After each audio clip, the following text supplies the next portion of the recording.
Hi, Year 5. We're going to go through the writing of Chapter 4. So you wrote your plans already, and in To Do, you'll see that there's also explanation about what to put in each chapter. Now, I've already written, each paragraph for your Chapter 4. So I've already written my first paragraph. I might have extended it, but I've kept it short so that I can explain it to you. Um, and then we'll write the second paragraph together. So it starts with Jack woke. So we know that he was running in the last chapter.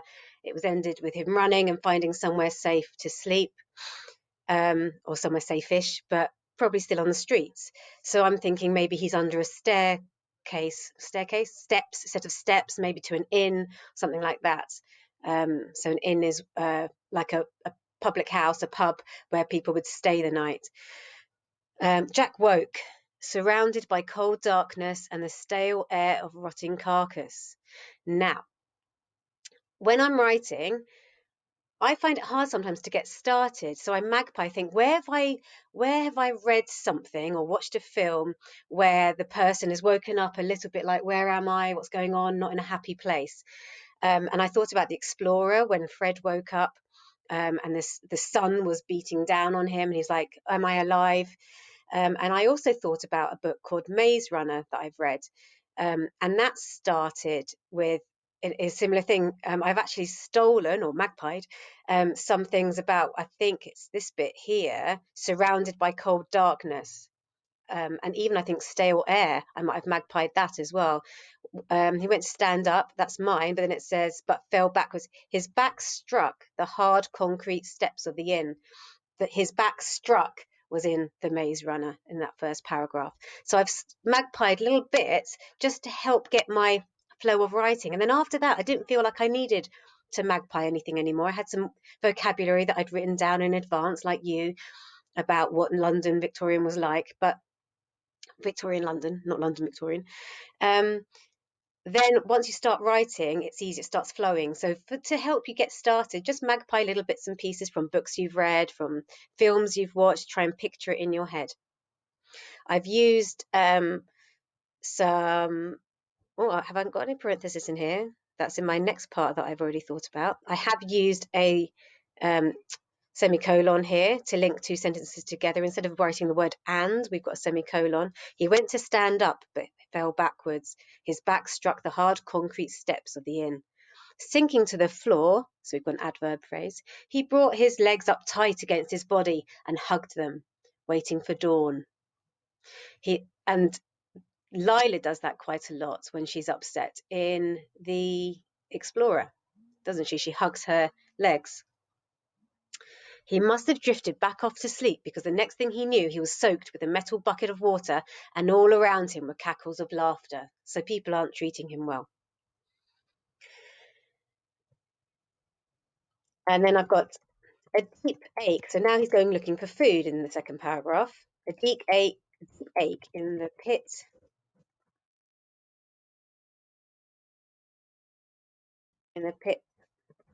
of his stomach.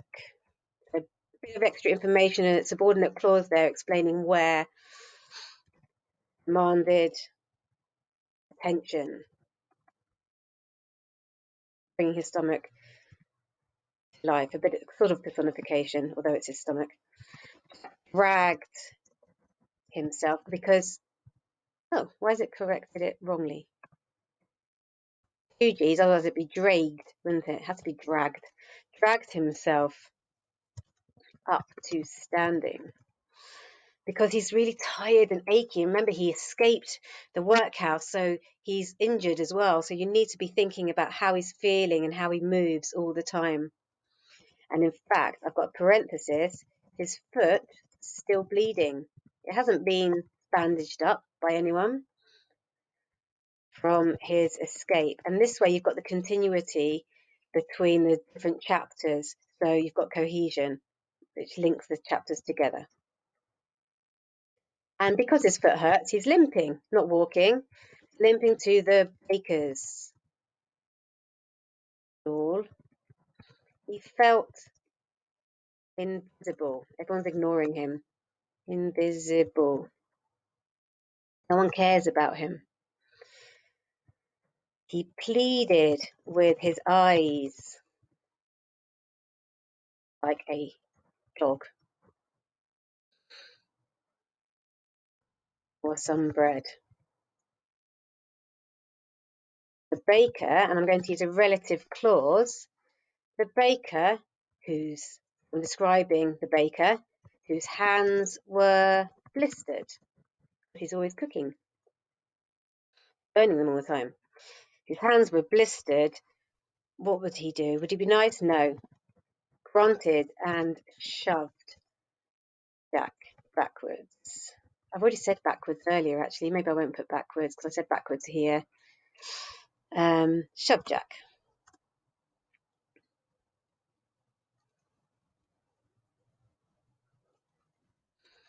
Which sent him stumbling onto his bad foot, his bleeding foot. I'm going to write bleeding because it's still bleeding.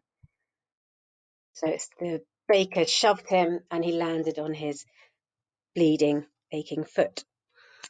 But in this paragraph, I think it's important that someone else joins and maybe is offering him some help somewhere because it's going to lead him to have somewhere to stay. So I think I wrote down some ideas here. He heard a voice, and a parenthesis to describe the voice, more sympathetic than the baker. And then this voice will offer him some food, maybe, or throw him, maybe just chuck some food at him, say, here, come with me. I've got somewhere where you can get some food and shelter and things like that. So this is where he's meeting that person. And I'm not going to finish that paragraph. It's just to help you get started, just like the Maze Runner and the Explorer have helped give me ideas for these two. If you haven't read the Maze Runner, it's definitely worth a read. It's really exciting, and it's all about a boy, young teenager, I'd say, and the book is aimed at young teens. So some of you might want to read it next year rather than this year, but some of you might say, oh, I'm going to give it a go and see how I get on this year. Good luck writing this. I really enjoyed it once I got started. I was a bit stuck at the beginning, which is why I thought about the Maze Runner, but then once you get started, it flows quite nicely. So I hope you find the same. And